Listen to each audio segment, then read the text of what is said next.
Have you heard? December 19th is the new National Day of No Return in America.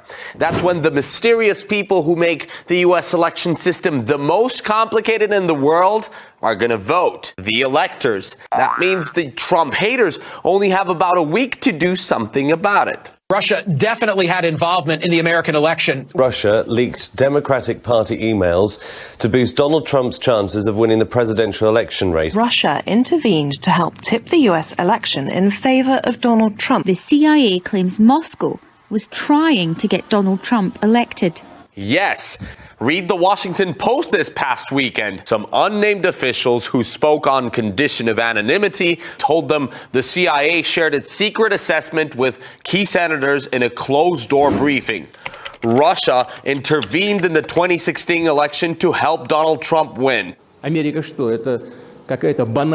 United States is not a banana republic. It's a great power. Correct me if I'm wrong.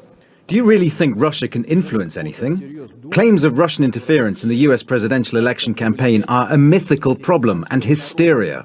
Some electoral college voters are demanding an intelligence briefing before they cast their ballot for President of the United States. 9 Democrats and 1 Republican sent a letter to Director of National Intelligence James Clapper. The electors say they want to know anything the intelligence community knows regarding potential ties between Donald Trump and Russia's interference in the U.S. presidential election before they cast their vote December 19th. That includes any contact Trump's campaign had with Russia, his business ties with Russia, or anything else that could impact the electors' decision on whether Mr. Trump is fit to serve as President of the United States. The White House strongly suggested that Donald Trump benefited from Russians meddling in the U.S. presidential election. Press Secretary John Earnest reminded people that the president-elect praised Vladimir Putin on the campaign trail. He also told members of the media that the Russians hacked and leaked emails from the Democratic National Committee and John Podesta, and not from the RNC or Steve Bannon. Earnest said members of Congress should stop hand-wringing and start investigating Russian ties to the election.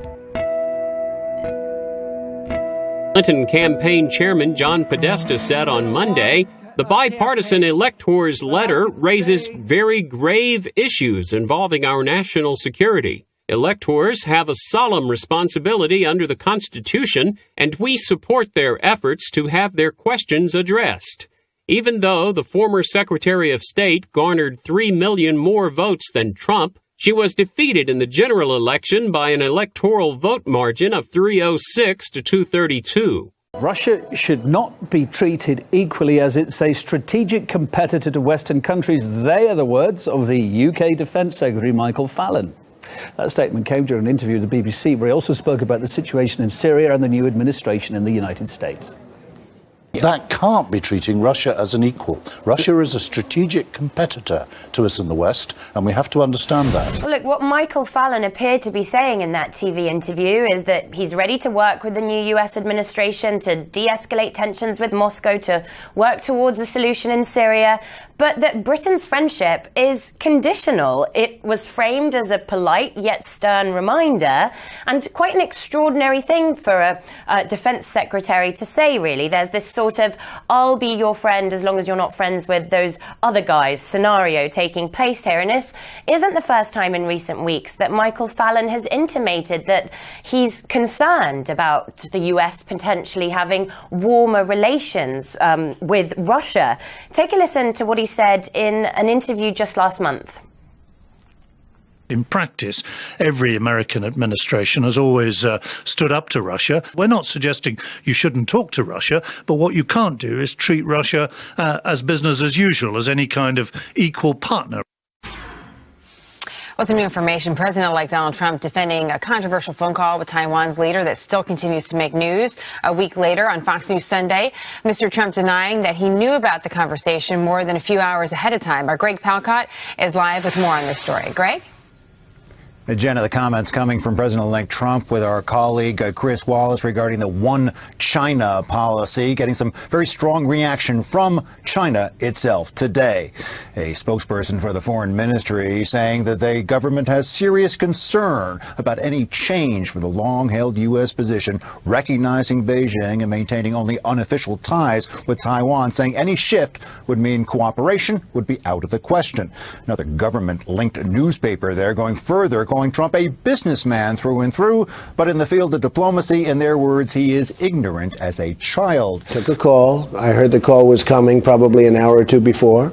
I fully understand the one China policy, but I don't know why we have to be bound by a one China policy unless we make a deal with China, having to do with other things, including trade. I mean, look, we're being hurt very badly by China with devaluation, with taxing us heavy at the borders when we don't tax them, with building a massive fortress in the middle of the South China Sea, which they shouldn't be doing, and frankly, with not helping us at all with North Korea. You have North Korea, you have nuclear weapons, and China could solve that problem, and they're not helping us at all. So I don't want China dictating to me, and this was a call put into me. I didn't make the call, and it was a call, very short call, saying, "Congratulations, sir, on the victory." It was a very nice call, short. And why should some other nation be able to say, "I can't take a call"? I think it actually would have been very disrespectful, to be honest with you, not taking it. On Monday, Japan stated that it was protesting the Chinese complaint that Japanese fighter jets had engaged in dangerous and unprofessional behavior in an encounter with Chinese aircraft Saturday. According to Chinese Defense Ministry spokesman Yang Yu-jun, 2 Japanese F-15 fighter jets flew over the Miyako Strait and conducted close-range interference, firing decoy flares and jeopardizing the security of Chinese aircraft and pilots. Japan's Chief Cabinet Secretary Yoshihide Suga rejected the accusation, saying, "The fact that China's military unilaterally announced something clearly different from the facts is extremely regrettable and harms the improvement of relations between Japan and China." Suga said Japan would watch the actions of the Chinese military, which are expanding and increasing. A Hamas official has just made the shocking public announcement on the terrorist group's TV network that the Gaza rulers will share their vast arsenal of rockets with any Arab army willing to fire them at the Jewish state. Fatih Hamad stated the Hamas intention to open a multi-front threat against Israel with the help of its Arab brothers. On the Al-Aqsa television channel he directs. Israeli Prime Minister Benjamin Netanyahu says he hopes to work closely with President-elect Donald Trump to undo the 2015 Iran nuclear deal. In an interview with 60 Minutes Sunday, he said Trump's support for Israel was clear. He also mentioned his differences with President Obama over Iran. He feels very warmly about the Jewish state, about the Jewish people, and about Jewish people. There's no question about that. I had differences of opinion with President Obama, and most well known, of course, is Iran. Netanyahu also said there are, quote, various ways of undoing the Iranian nuclear deal. One of Europe's most liberal leaders appears to be reversing course tonight on what could be her biggest political liability.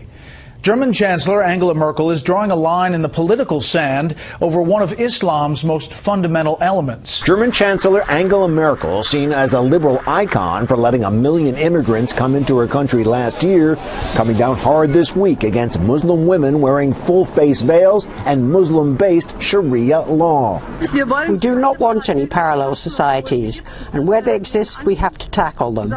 Our laws have priority over honor codes, tribal and family rules, and over the Sharia. Sharia law becoming a buzzword not just for Merkel but for other politicians in France and elsewhere, conjuring up an image of tough and strict law and order systems as seen in some Muslim countries transplanted to the West. It's like captured, like I was saying, the popular imagination, and people are afraid that if people come to their countries that they won't integrate and that they will try to, impose Sharia law. The reality can be different, however. For example, in the UK there are some 30 Sharia councils. They don't like to use the word court, usually linked to mosques, known of and allowed by the government. A recent poll in France found that 30% of Muslims surveyed, 46% of Muslim youth considered Sharia law more important than French law.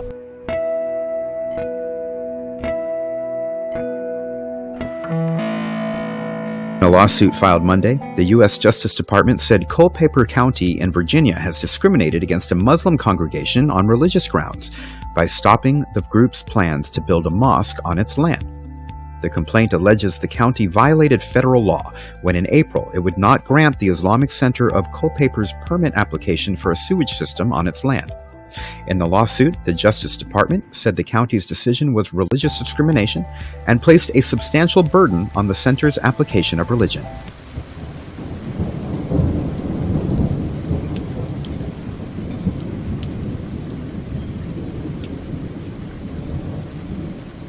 It's just hard to believe that this is going on. I think it's kind of ridiculous. You got to sit down and talk about it before you file the lawsuits. Every one of the Knightstown residents we found near the square said the same thing. They can't understand why one of their neighbors would sue their town over the annual Christmas display. In my opinion, I think it's a little bit of disgrace, I think, to our town. The ACLU filed the lawsuit against Knightstown on behalf of Joseph Tompkins, who lives there. The case documents show Tompkins takes issue with the cross at the top of the tree.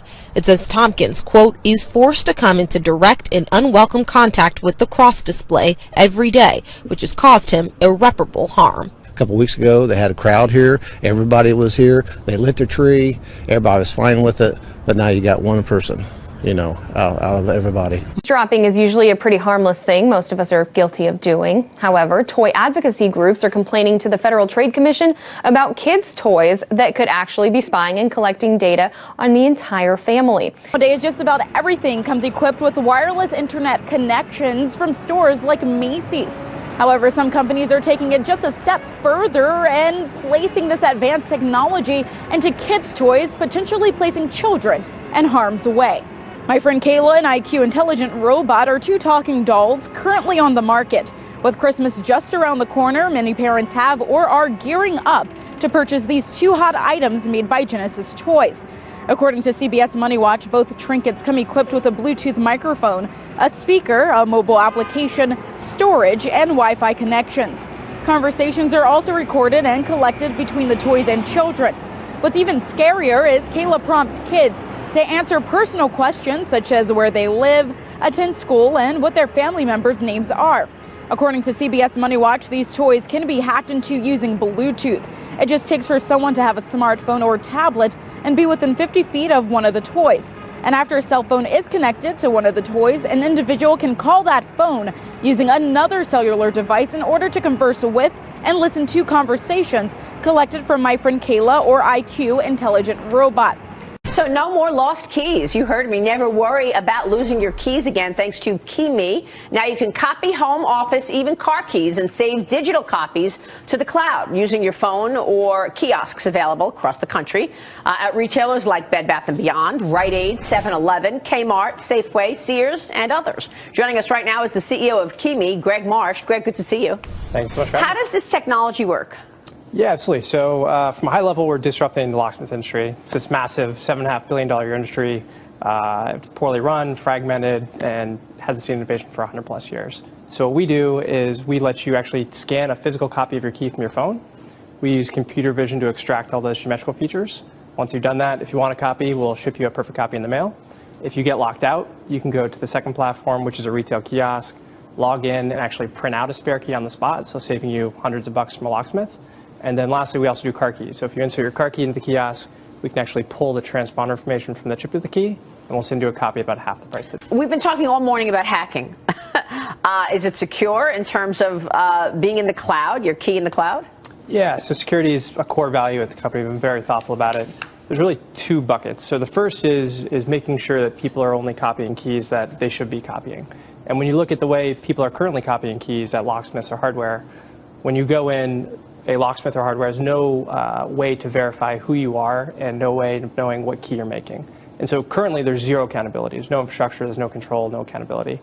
For the first time ever, we actually have all this information associated with every key we make. So, transaction history, financial paper trail, we use biometrics to log into the kiosk, we have security footage.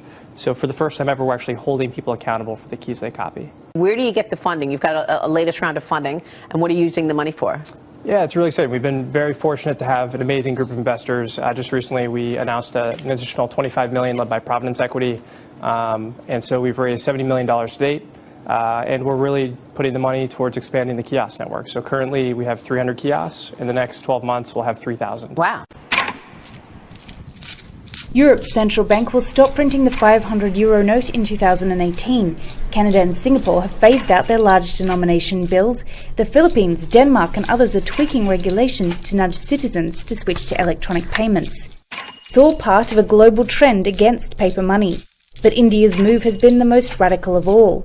There, the Prime Minister banned the country's largest banknote and one of its most commonly used ones overnight. In its so-called economic war against gangs, Venezuela is now scrapping its highest value cash bill. People will have 10 days starting Wednesday to exchange their 100 Bolivar notes for coins and other bills. Venezuela's President Nicolas Maduro has blamed much of the country's economic woes on international gangs, which he says are hoarding 100 Bolivar notes. But soon those bills will be worthless. Critics say Maduro's move will hurt ordinary citizens too, saying 10 days isn't enough time for people to exchange all of their 100 Bolivar notes. This story likely sounds familiar. Last month, India made a similar move, eliminating its two largest bills to fight corruption. As a result, people spent hours in line at ATMs and banks ran out of money. What do you do if you live in a place where your money is suddenly worth almost nothing? And every day, because of wild inflation, it's worth even less. Here is a $1 billion bill from Zimbabwe. This bill is a $100 trillion bill. Yet this isn't even worth a penny today. Venezuelans don't yet have currency that's that worthless, this worthless, but their money shrinks in value every hour. Businesses don't even want to take the local currency. So what do some people do to survive? They use Bitcoin. Bitcoins are transferred directly from person to person via the net. Sending Bitcoins is as simple as sending an email. And you can purchase anything with Bitcoin. She's a Bitcoin girl. She doesn't care that I can buy her pearls. But maybe someday when my currency creates a brand new cryptocurrency. Connect this to hyperinflation in Venezuela. We'll go first to Reason Magazine reporter Jim Epstein, who went to Latin America to observe how people use Bitcoin to survive. So, how? There is a growing community of Venezuelans who are using Bitcoins to buy food from Amazon.com and Walmart. But how do they get it? There are all these import bans. There is a whole industry of courier services in Miami that basically you have your Amazon package shipped to their warehouse in Miami and they bring it over in a boat or a plane and deliver it right to your door. They're using Bitcoin because it's practical. It's putting food in their cabinets.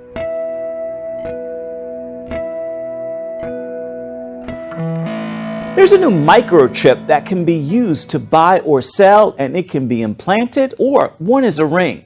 The device can store business, financial, and biometric information. It was developed by a multinational company called Etisalat, based in the United Arab Emirates. According to Newsweek Middle East, the device also allows people to share whatever information they choose, either personal or financial, with someone else who also has the ring, simply by tapping the two rings together. Gulf News reports the chip is approved by some European countries, but it won't be mass-produced as a product just yet. I've been asked everything under the sun. You won't offend me, I promise you. If I don't want to answer, I know how to plead the fifth. I've done that many times in my life, so don't worry about it. Okay. If Michael Francis seems at home here, he should. It's great, man. I'm around you guys. A long time ago, he was a captain in the New York mob, a made member of the infamous Colombo crime family. In the gangster movie Goodfellas, he's mentioned by name. And Mikey Francesi. That guy, yeah, I want to see him. Francis lived a violent, wildly profitable life of crime. Listen to him now. You know, God's got a plan and a purpose for every one of you. You know that, don't you? You don't come into this life just to be an inmate. Well, to be clear, these aren't just any inmates, and this isn't just any jail. These are prisoners in Cook County's notorious Division 9. They're gang members, drug dealers, and killers. Division 9's where we see brawls like this one that left 20 inmates and 6 guards injured about a month ago. He been through more than me, and he made it out, so I feel as if it ain't no difference with me. I feel like I can make it too. Michael himself spent 10 years in a place very much like this before finding his faith, turning his life around, then coming back inside to help others do the same thing. You let the Lord guide you, you're not coming back here. Guaranteed. All this stuff that goes on in here, turn to the Lord. It's his first time speaking here, but it's not his first time here. The last time, he was a prisoner. They transported me from L.A. to New York, and I spent one night in Cook County back in '89. Since then, this ex-mobster's learned a lot more about Chicago, its guns, its gangs. A former gang member himself, he hopes he can help. I know everything that these guys are going through, and hopelessness is the worst feeling that you could ever feel, and it breeds hopelessness, this place. Mike showed me that not just one person, fame, fortune, none of that brings you peace. And if God could change him, he could change me.